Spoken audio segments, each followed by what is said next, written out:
జై హనుమాన్. అందరూ ఎలా ఉన్నారండి? మీ సుశీలమ్మ చేతి వంటకి స్వాగతం. ఈరోజు నేను చాలా ఈజీగా ఉండే ఎక్కువ కారం మసాలాలు ఏం అక్కర్లేకుండా చేస్తే బ్యాచిలర్స్ కూడా చేసుకోవచ్చు. చాలా బాగుంటుంది. క్యాబేజీ, ఉల్లిపాయ, బంగాళదుంప కూర చేసే విధానాన్ని చూపిస్తాం.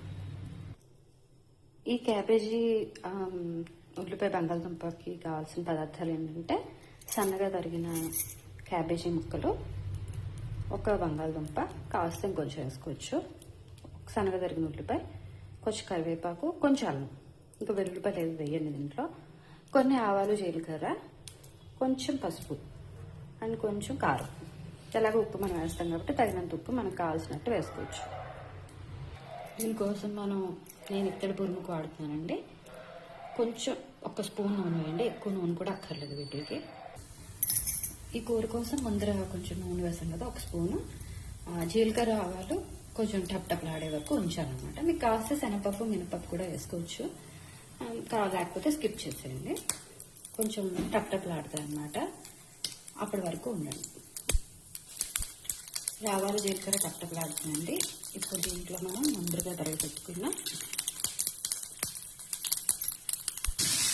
దీనికోసం మనం చిటపటలాడే కదా ఆవాలు, జీలకర్ర, ఉల్లిపాయ, బంగాళదుంప, అల్లం తరుగు అండ్ కొంచెం కరివేపాకు వేసుకుని పైకి కొంచెం కలిపేది.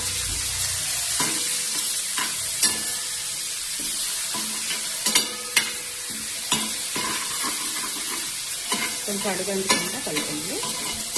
ఇత్తడి బొమ్మలు ఎందుకంటే ఫాస్ట్గా ఆడుకోవన్నమాట, అందుకే నేను చేసుకుంటే మనం మెల్లిగా చేసుకోవడానికి బాగుంటుంది. లేకపోతే ఇప్పుడు వచ్చినవి స్టీల్ అయితే ఫాస్ట్గా మాడిపోతుంది కదండి. ఓకే, ఇలా అయ్యాక మూత పెడతాం. ఒక 5 నిమిషాలు మూత పెట్టి మగ్గనిద్దాం. ఇప్పుడు కొంచెం వరకు మాడిపోతుంది.